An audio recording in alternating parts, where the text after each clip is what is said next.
राजधानी देहरादून के parade ground में आज से उत्तरायणी कौतिक महोत्सव का आगाज कलश यात्रा के साथ हुआ शुभारंभ। उत्तराखंड में जल्द खत्म होगा मदरसा बोर्ड, जुलाई 2026 से लागू होगी नई शिक्षा व्यवस्था। देहरादून के गुंजन हत्याकांड पर बड़ा फैसला, मामले की जांच के लिए एसआईटी का हुआ गठन। अंकिता प्रकरण में न्याय की मांग को लेकर 8 फरवरी को प्रस्तावित महापंचायत, हरीश रावत ने दिया समर्थन। नमस्कार, आप देख रहे हैं खबर गंगा और मैं हूं आपके साथ अंजलि रावत। अब खबरें विस्तार से। देहरादून के सहसपुर में कैबिनेट मंत्री गणेश जोशी ने बहुउद्देशीय शिविर में शिरकत की। प्रशासन चला गांव की ओर अभियान के तहत उन्होंने जनता की समस्याएं सुनी और मौके पर ही अधिकांश शिकायतों का समाधान किया। कार्यक्रम में मंत्री गणेश जोशी ने किसानों को कृषि उपकरण चेक और महिलाओं को महालक्ष्मी किट भी वितरित किए। साथ ही उन्होंने ग्रामीणों को नशा मुक्ति की शपथ दिलाकर सामाजिक जागरूकता का संदेश दिया। मैं इस अनूठी पहल के लिए माननीय मुख्यमंत्री जी का आभार करता हूँ कि उनके मार्गदर्शन में जन जन की सरकार, जन जन के द्वार कार्यक्रम पूरे प्रदेश में चल रहा है। अभी तक लगभग 7 लाख लोगों ने इसका लाभ लिया है और इसके कार्यक्रम की सफलता को देखते हुए इसको 15 दिन और बढ़ा दिया गया है। हमारे 28 से अधिक विभाग मौके पर आकर वहीं पर समस्याओं का समाधान कर रहे हैं। आज इस शिविर में 40 शिकायतें आई, उनका समाधान मौके पर किया गया, क्योंकि मुझे बताया गया कि इस गांव में आज 2 शादियां हैं जिसकी वजह से अपेक्षित लोग यहां पर नहीं आ पाए। मैंने अपने एसडीएम साहब से कहा है कि यहां के जनप्रतिनिधियों पर, ग्राम प्रधानों से बातचीत करके अगर वो आवश्यकता हो तो कैंप फिर लगाया जाए, क्योंकि हमारा ये मानना है कि प्रदेश व केंद्र सरकार की जो योजनाएं जनता के लिए बनी हैं उनका लाभ अधिक से अधिक जनता को मिले। राजधानी देहरादून का परेड ग्राउंड आज देवभूमि के रंगों से सराबोर हो गया। सेवा संकल्प धारिणी फाउंडेशन द्वारा आयोजित उत्तरायणी कौतिक मेले का भव्य कलश यात्रा और शोभा यात्रा के साथ शानदार आगाज हुआ। इस महोत्सव में कुमाऊं, गढ़वाल और जौनसार समेत विभिन्न अंचलों की सांस्कृतिक झांकियां देखने को मिली। गोलजू महाराज और नंदा देवी की डोली के साथ परंपरागत डोली दमाऊ की थाप ने पूरे परिसर को भक्तिमय बना दिया। फाउंडेशन की अध्यक्ष गीता धामी ने बताया कि इस 4 दिवसीय मेले का उद्देश्य उत्तराखंड की समृद्ध विरासत को नई पीढ़ी तक पहुंचाना और उसे राष्ट्रीय पहचान दिलाना है। तो पहले तो मैं बहुत धन्यवाद करूंगी हमारे सभी मातृशक्ति का, भाइयों का और बहनों का, जिन्होंने उत्तरायणी कौतिक के शुभारंभ को कलश यात्रा, शोभा यात्रा से शुरू किया और सबके अंदर जो है इतनी उत्सुकता, इतना जोश रहा इस शोभा यात्रा के दौरान। हमारा कुमाऊं, गढ़वाल, जौनसार, धारचूला, मुनस्यारी, गोरखाली, पंजाबी सभा के हर सभा के लोगों ने इसमें जो है प्रतिभा किया, सहयोग किया है और जितना उनके अंदर उत्तरायणी कौतिक महोत्सव को लेकर के जोश है, वो कहीं ना कहीं अपनी परंपरा, अपनी संस्कृति, हमारी गौरवशाली विरासत से जुड़ाव है और वे सभी लोग चाहते हैं कि हमारी संस्कृति, विरासत हमेशा ऐसी ही बनी रहे और देश विदेशों तक इसका जो है परचम लहराए, क्योंकि हमारी ये संस्कृति देश और दुनिया में अनूठी और अनोखी पहचान रखती है। ये उनका अपनी संस्कृति के लिए जुड़ाव है, स्नेह है, जो आज हमारी शोभा यात्रा में देखने को मिला है और मैं सभी का, भाइयों बहनों का धन्यवाद करती हूँ।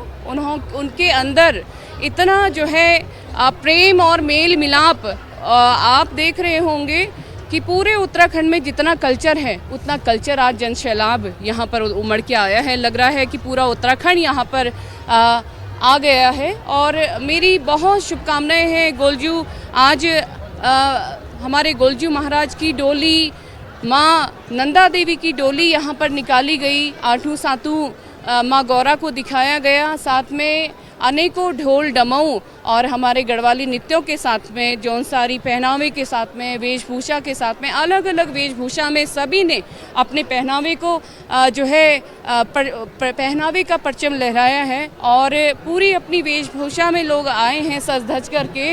ये उनका उत्तराखंड से प्रेम है, लगाव है और सबका जो है आशीर्वाद है कि ये शोभा यात्रा हमारी भव्य रूप से होकर के परेड ग्राउंड तक पहुंची हैं।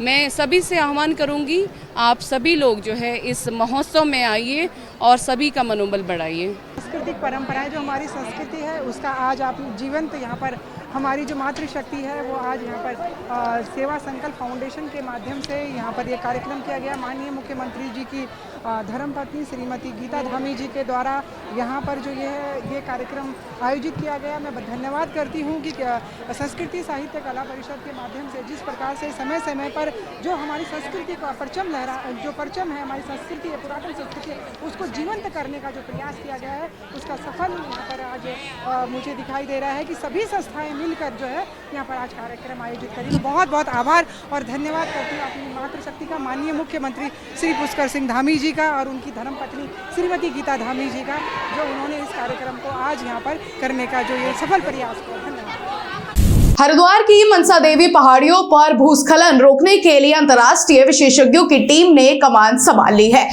उत्तराखंड भूस्खलन प्रबंधन केंद्र के नेतृत्व में विश्व बैंक और नॉर्वे के विशेषज्ञों ने पहाड़ियों का स्थलीय निरीक्षण किया। इस टीम में भारत के साथ साथ नेपाल और भूटान के विशेषज्ञ भी शामिल रहे। निरीक्षण के दौरान ढाल स्थिरता और जल निकासी व्यवस्था का वैज्ञानिक आकलन किया गया ताकि भविष्य में भूस्खलन के खतरों को कम करने के लिए सटीक और आधुनिक समाधान लागू किया जा सके। देहरादून के गुंजन श्रीवास्तव हत्याकांड में पुलिस ने अब बड़ी कार्रवाई करते हुए एसआईटी का गठन कर दिया है। एसएसपी के निर्देश पर बनी इस विशेष टीम का नेतृत्व एसपी सिटी प्रमोद कुमार करेंगे। जांच को पारदर्शी और मजबूत बनाने के लिए सीओ सिटी को विवेचक बनाया गया है, जबकि तकनीकी विशेषज्ञों की भी मदद ली जा रही है। एसपी सिटी ने साफ कर दिया है कि भौतिक और इलेक्ट्रॉनिक साक्ष्यों को लैब भेजा जाएगा और गवाहों के बयान जल्द दर्ज होंगे। पुलिस की कोशिश है परख जांच के जरिए दोषियों को जल्द से जल्द सजा दिलाई जा सके। देखिए, जो 2 दिन पहले गुंजन श्रीवास्तव हत्याकांड हुआ था, तो उसके त्वरित विवेचना में कार्रवाई हेतु वरिष्ठ पुलिस अधीक्षक महोदय के द्वारा एसआईटी का गठन किया गया है, जो कि मेरे नेतृत्व में रहेगी। इसमें सीओ सिटी साहब जो हमारे विवेचक हैं और बाकी जो हमारी जो टेक्निकल टीम है वो भी रहेगी। साथ में इसमें जो अनुभवी जो हमारे सब इंस्पेक्टर्स हैं या इंस्पेक्टर्स हैं उनको भी शामिल किया गया है। हमारा उद्देश्य यही है कि जो ये घटना हुई है इसमें गुणवत्तापरक विवेचना हो। सारे जो साक्ष्य हैं, भले वो पारिस्थितिक जन्य हों या भौतिकी साक्ष्य हों या इलेक्ट्रॉनिक साक्ष्य हों, वो सारे इकट्ठा करेंगे। और साथ ही साथ जो भी परीक्षण के लिए हमें प्रयोगशाला भेजा जाना है वो भी हम भेजेंगे। जो भी इसमें आई विटनेस हैं उनके साक्ष्य हो गए, साथ ही साथ और जो गवाह हैं उनके साक्ष्य हो गए, वो हम जितनी जल्दी हो सकेगा उसको एकत्रित करेंगे और जितनी शीघ्र से शीघ्र इसको जो है हम अंजाम तक पहुंचाएंगे, ताकि फिर आगे की जो कार्रवाई इसमें जो न्यायालय में विचारण है उसकी कार्रवाई भी हम जल्दी से जल्दी इस पर करवाना सुनिश्चित करेंगे। उत्तराखंड में अल्पसंख्यक शिक्षा व्यवस्था को लेकर धामी सरकार ने ऐतिहासिक फैसला लिया है। राज्य में जुलाई 2026 से मदरसा बोर्ड को पूरी तरह समाप्त कर दिया जाएगा, जिसकी जगह अब अल्पसंख्यक शिक्षा प्राधिकरण कमान संभालेगा। विशेष सचिव पराग मधुकर धकाते के अनुसार इसके लिए 11 सदस्यीय प्राधिकरण का भी गठन हो चुका है और साथ ही अब राज्य के सभी अल्पसंख्यक शिक्षण संस्थानों को उत्तराखंड शिक्षा बोर्ड से संबद्ध होना अनिवार्य होगा। उत्तराखंड में अल्पसंख्यक शिक्षा प्राधिकरण का गठन हो चुका है। इसके जो सदस्य है 11 मेंबर्स इस प्राधिकरण में नियुक्त किए गए हैं। यहाँ इसमें 6 सदस्य अल्पसंख्यक समुदाय से है। इसमें उत्तराखंड में पारसी समुदाय का कोई व्यक्ति इसमें यहाँ स्थायी निवासी भी नहीं है और यहाँ पे रहते भी नहीं है, तो इसलिए मुस्लिम समाज के 2 जो प्रोफेसर्स है, शिक्षाविद हैं, उनको तहरीज दी गई है इसमें। तो ये प्राधिकरण ऑलरेडी गठित हो चुका है। यहाँ पे उत्तराखंड देश का पहला राज्य है जिसमें सभी अल्पसंख्यकों के जो शिक्षा संस्थान हैं उनके अंतर्गत उनकी धार्मिक शैक्षिक व्यवस्थाओं को व्यवस्था को बनाने के लिए और साथ ही में जो संवैधानिक उनके अधिकार है उसका क्रियान्वयन करने के लिए ये प्राधिकरण का गठन किया गया है।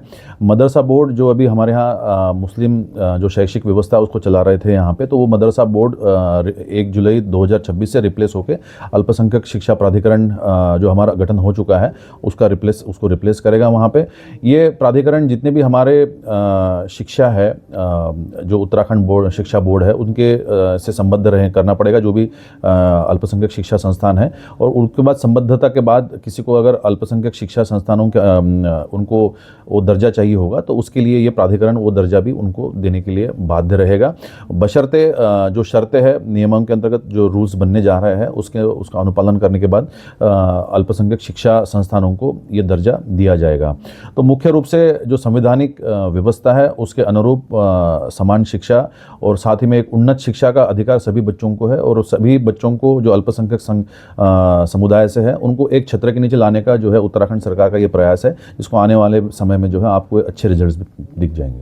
अंकिता प्रकरण में न्याय की मांग को लेकर 8 फरवरी को प्रस्तावित महापंचायत ने राजनीतिक सरगर्मियां बढ़ा दी हैं। पूर्व मुख्यमंत्री हरीश रावत ने इस महापंचायत को खुला समर्थन देते हुए कहा कि इंडिया गठबंधन के सभी दल और सामाजिक संगठन इसमें मजबूती से शामिल होंगे। इंडिया गठबंधन के सब साथियों ने हमने और हमारे साथ हमारे लाइक माइंडेड कई कर्मचारी संगठन और ऑर्गेनाइजेशंस ने 2 राउंड की हमने बातचीत की, और उसमें हमने 8 तारीख की जो महापंचायत है अंकिता प्रकरण को लेकर के उसके विभिन्न पहलुओं पर विचार विमर्श किया, और विचार विमर्श करने के बाद हम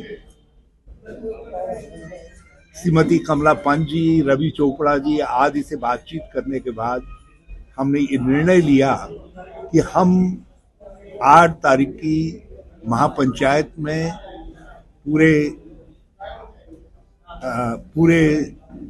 जोश के साथ भाग भी लेंगे और हम उसका पूरा समर्थन करेंगे और आज हम वही अपील करने के लिए आए हैं राज्य के लोगों से और विभिन्न संगठनों से कि उस महापंचायत का पूरा समर्थन करें और उसमें भाग लें। नहीं, देखिए, शिकायतकर्ता अचानक प्रकट हुए, इसलिए संदिग्ध और संदेह के घेरे में। जोशी जी 3 साल तक दिखाई नहीं दिए इस पूरे घटना में। अचानक सरकार द्वारा निर्देश के द्वारा और उनको सामने लाया गया, इसलिए इस पूरे प्रकरण में लगातार जिस तरीके से सरकार का रवैया रहा है वो बड़े संदेह के घेरे में लाता है। इसलिए हमारा उस पर बहुत गहरी चिंता है और इसको हम रिजेक्ट करते हैं। मूलतः जो उनके माता पिता हैं उनके जो सवाल हैं उसके आधार पर चार्जशीट दाखिल हो और उसकी जांच को, बुनियादी जांच को बनाया जाए। उससे सरकार बच रही है, शायद वो सोचती है इससे वो घेरे में आ सके। एक तो अंकिता भंडारी के न्याय के लिए 8 फरवरी को एक महापंचायत होने जा रही है, तो उस महापंचायत का इंडिया गठबंधन समर्थन करता है। हम ये अपील करते हैं कि भारी तादाद में आम जन उस महापंचायत में शामिल हों। और इसमें जो अभी सीबीआई की जांच हुई है, 2 फरवरी को सीबीआई ने मामले को टेकअप किया है। हमारा ये कहना है कि जिस तरह से एक संदिग्ध चरित्र व्यक्ति का इसमें प्रवेश कराया गया है, उनको शिकायतकर्ता बनाया गया है, उनका कोई लोकस स्टैंडाई नहीं है कि वो इसमें शिकायतकर्ता हूँ, तो जाहिर सी बात है कि एक व्यक्ति जिसका परिवार से कोई लेना देना नहीं, जो पीड़ित नहीं है, जो उस पक्षकार नहीं है, उसको यदि शिकायतकर्ता बनाया गया है तो सरकार की कोशिश सीबीआई जांच के ज़रिए भी फिर अपने ही वीआईपीज़ को बचाने की है और इसको ये स्वीकार्य नहीं हो सकता। इसलिए ये मांग तो जारी रहेगी कि सीबीआई जांच सुप्रीम कोर्ट की निगरानी में हो और अंकिता भंडारी के माता पिता को उसमें शिकायतकर्ता के तौर पर शामिल किया जाए। उधम सिंह नगर के खटीमा में व्यापार मंडल चुनाव के दौरान मतगणना स्थल रणक्षेत्र में तब्दील हो गया। बुधवार शाम नतीजों के बीच समर्थकों ने भारी हंगामा और पथराव की स्थिति पैदा कर दी, जिसके बाद एसडीएम तुषार सैनी को खुद हाथ में डंडा लेकर मोर्चा संभालना पड़ा। तनाव बढ़ता देख प्रशासन ने मतगणना को तुरंत स्थगित कर शेष 3 मतपेटियों को सीज कर दिया। आपने खुद देखा, खुलेआम गुंडागर्दी करी है, बाहर के लोगों ने आके, जिनका कोई व्यापार मंडल से लेना देना नहीं था। निष्पक्ष चुनाव चल रहे थे। भाई साहब, मैंने इतने 6 साल से मेहनत करी है, पब्लिक मुझे पसंद कर रही है, तो मैंने पब्लिक के लिए काम करा है। मैंने मेहनत करी है। इन्होंने क्या करा, 25 दिन आए पहले चुनाव लड़ने के लिए आ गए, तो क्या चुनाव जीत जाएंगे क्या? मैंने 6 साल से मेहनत करी है, अपना काम करा है, लोग पब्लिक के लिए काम करा। आज ये हारने के कगार में, तो ये खुलेआम गुंडागर्दी, खुलेआम पता नहीं कौन लोग हैं, और मैं मतलब जबरदस्ती इस तरह की हरकतें करना। बाहर के व्यापार मंडल से इन लोगों को क्या लेना देना? भाई हमारे व्यापारी को चुनाव है, व्यापार मंडल में राजनीति का क्या मतलब होता है? बिल्कुल गलत है। मैं इसका विरोध करता हूँ। मैंने मेहनत करी है, 6 साल से मेहनत कर रहा हूँ। 25 दिन पहले आए तो चुनाव को जीत जाएगा क्या? अब हारने के डर की वजह से ये हरकतें कर रहे हैं। या आपने पूरी सबने देखा है, सबने देखा आप लोगों ने कि क्या हुआ है। अरे तुम्हें डाउट हो रहा है, तुम्हें शक हो रहा है तो शासन प्रशासन बैठा लो, उसके सामने काउंटिंग करा लो। कोतवाल साहब में बैठे, उनके सामने काउंटिंग करा लो। पूरा बैठो, अपने सामने काउंटिंग करा लो। काउंटिंग कराने में क्या प्रॉब्लम है? देखिए, आज का चुनाव ना इतिहास का खटीमा ज्यादा सबसे गंदा चुनाव हुआ है। शुरू से ही सुबह से धांधली और गुंडागर्दी, मैं दिन भर इनसे लड़ता रहा। ये सुनियोजित तरीके से मैं प्रत्याशी था, सुनियोजित तरीके से मुझे हराने के लिए इन्होंने दिन भर प्रयास किए और मैं दिन भर धांधली। ऐसा चुनाव जो व्यापारी चुनाव, इसमें रिक्शा वाले तांगे वालों से वोट डलवा दिए, लड़कियों जो स्कूल में पढ़े बच्ची हैं उनके वोट से डलवा दिए। मैं रोकता रहा, गुंडागर्दी करते रहे और जब उसके बावजूद भी ये नहीं रोक पा रहे थे तो इन्होंने काउंटिंग में बवाल किया और वोट गायब किए। अभी सिर्फ कोषाध्यक्ष अध्यक्ष की काउंटिंग हुई, उसमें वोट गायब कर रखे इन्होंने यहाँ चुनाव संचालन समिति के लोगों ने। अगर उसके बाद महामंत्री और जब मेरे अध्यक्ष की काउंटिंग होती तो मुझे उम्मीद थी कि ये 200-250 वोटों का इन्होंने अंतर अभी भी कर रखा है, वोट गायब करके। उसका हमने आरोप लगाया, धांधली का आरोप लगाया और धांधली के आरोप में जब ये पकड़े गए, वोट काउंटिंग जितनी मतगणना हुई थी उससे जितने वोट पड़े थे मतगणना टाइम उससे कम निकल रहे हैं और लिस्ट में इन्होंने चढ़ा रखे उससे कम निकल रहे, तो वोट कहाँ गए उसका ये जवाब नहीं दे पा रहे हैं। जब तक ये जवाब नहीं देंगे मतगणना रुकी रहेगी। जैसा कि सुनने में आया है कि व्यापार मंडल की जो संचालन समिति है उसके द्वारा कई बार शिकायत करने के बाद भी जो प्रत्याशी हैं वो सारे प्रत्याशी ने इसमें शिकायत दर्ज करा रहे थे कि चुनाव में धांधली हो रही है, लेकिन उसके बावजूद भी चुनाव संचालन समिति द्वारा उनकी एक भी नहीं सुनी गई, जिसका प्रति उनमें आक्रोश भी था। और उसके बाद जब काउंटिंग स्टार्ट भी हो गई, उनका मतलब उनको भी लगा कि चलो जो भी हुआ सो हुआ, उसमें भी वोटों की गिनती में बड़ा कोई परिवर्तन आ रहा था, जिस वजह से इतना सब ये तमाशा हुआ है। और इसमें तथाकथित कुछ कांग्रेस के नेताओं का भी एक हाथ है कि जो चाहते हैं शहर में बदअमनी हो और उसके लिए उन लोगों ने पूरा प्रयास किया। तो हम कहना चाहते हैं कि व्यापार मंडल का एक छोटा सा चुनाव है, इसमें इस तरीके की हरकत जो कांग्रेस ने द्वारा की गई वो नहीं करनी चाहिए थी। ये कहूँगा कि प्रशासन कहता है ऊपर से फ़ोन आया और चुनाव कैंसिल कराना है, चुनाव समिति पे दबाव बनाया और चुनाव समिति के सारे लोग चाहते थे कि काउंटिंग हो, लेकिन कांग्रेस समर्थित या जो निर्दलीय थे वो चुनाव जीत रहे थे और जो भारतीय जनता पार्टी ने जो चुनाव लड़ाए थे वो हार रहे थे। इसलिए जो है जबरन एक चुनाव कैंसिल कराया गया। ये लोकतंत्र की हत्या की प्राथमिकता है जो स्पष्ट आज दिखी है। प्रशासनिक अमला जो यहाँ आया था वो वही प्रशासनिक अमला है जो परसों जो है अशोक फार्म में बिना किसी सरकारी आदेश के, बिना कोर्ट के आदेश के भूमाफियाओं के साथ जमीन जुतवा रहा था। और मैंने खुलेआम यहाँ के उप जिलाधिकारी और प्रशासन को कहा है कि सरकार बदलेगी तो जो तुमने किया है उसकी सजा तुम्हें जरूर देंगे, तुम्हें छोड़ेंगे नहीं। और इस बात को मैं आज फिर आपके माध्यम से कहना चाह रहा हूँ, ये भ्रष्ट अधिकारी हैं, ये इसी उत्तराखंड में नौकरी करेंगे, लेकिन जब सरकार बदलेगी, समय बदलेगा, इन्होंने जो पाप किया है उसकी सजा इन्हें हम जरूर देंगे। देखिए, ये जो है निर्णय चुनाव समिति जो संचालन समिति है ये निर्णय लिया कि क्योंकि सिचुएशन थोड़ा आउट ऑफ हैंड पे जा रही थी और प्रॉपर व्यवस्थाएं भी नहीं थी, तो इसी वजह से अभी के लिए उन्होंने मतगणना रोकने का डिसीजन लिया। तो चुनाव समिति नहीं करनी। रामनगर के पीरुमदारा क्षेत्र से एक 22 वर्षीय युवक ने संदिग्ध परिस्थितियों में फंदा लगाकर आत्महत्या कर ली। घटना के वक्त घर में कोई मौजूद नहीं था। मृतक के पिता के अनुसार युवक नशे की लत का शिकार था, जिसे लेकर उसे कई बार समझाया भी गया था। घटना के बाद सूचना पर पहुंची पुलिस ने शव को कब्जे में लेकर पोस्टमार्टम के लिए भेज दिया है और मामले की विस्तृत जांच शुरू कर दी है। बेटे के साथ घटना हुई, क्या है पूरा मामला? सर थोड़ा नशेबाजी करता था, उसकी वजह से इन्हें फांसी खा ली। क्या नाम था इसका? निशांत। कितनी उम्र थी? सर 22 साल। जब फांसी खाई घर में कोई था? नहीं सर, कोई नहीं था घर में। काय पे लटका है? सर उससे पंखे पे लटका, कुंडे में? पंखा तो नहीं था साहब, उसमें कुंदा था ना पंखे वाला, उसमें लटका हुआ। काय का नशा करता था? ये सर भांग का। आज कोई बात हुई थी घर में? नहीं, कोई नहीं सर। 2:30-3 बजे मेरे दोहरे आया सर, ये खाना वाना मेरे लिए चाय भी लाया बना के। उसके बाद मैं काम पर चला गया। इसकी मम्मी जो है स्कूल लौंडिया को लेने चली गई, बस उसी बीच में कर दिया। सर एक हंगीन का मामला आया है, क्या है पूरा मामला? जी हाँ, ये हमारे पास है निशांत नाम से एक लड़का आया था 22 साल का। उनके पिताजी उनको लेकर आए थे, पीरू मदारा का मामला है। उन्होंने कहा कि वो फांसी लगाई है उसने घर पर ही। वो तो थोड़ा नशे का ही बता रहे थे, हिस्ट्री उन्होंने दी है कि नशे वगैरह करता था लड़का। बाकी 22 साल। महाराष्ट्र के पूर्व उप मुख्यमंत्री स्वर्गीय अजित पवार की अस्थियां आज धर्मनगरी हरिद्वार लाई गई, जिसके बाद वीआईपी घाट पर पूरे वैदिक मंत्रोच्चार और विधि विधान के साथ अस्थि विसर्जन की प्रक्रिया संपन्न की गई। बता दें, परिवार के सदस्य पुरोहितों की मौजूदगी में धार्मिक रीति रिवाजों के अनुसार गंगा तट पर पूजा अर्चना की गई। वीआईपी मूवमेंट को देखते हुए जिला प्रशासन अलर्ट मोड पर है और घाट क्षेत्र में सुरक्षा के कड़े इंतजाम किए गए हैं। विशेष पूजा के बाद अस्थियां गंगा की लहरों में प्रवाहित की जाएंगी। महाराष्ट्र के उप मुख्यमंत्री थे और उनकी शख्सियत पूरे हिंदुस्तान में उनको मानने वाले लोग थे। सब लोगों की ये अपेक्षा थी, जो लोग उनकी अंतिम यात्रा में शामिल नहीं हो पाए थे, वो चाहते थे कि उनको एक भावपूर्ण श्रद्धांजलि दी जा सके।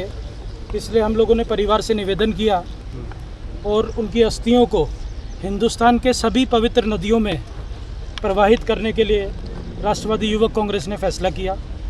आज हम लोगों ने शुरुआत हरिद्वार से की है, इसके बाद काशी जाएंगे, इसके बाद प्रयागराज जाएंगे, इसके बाद मां नर्मदा में उनकी अस्थियों को प्रवाहित किया जाएगा, इसके बाद रामेश्वरम जाया जाएगा।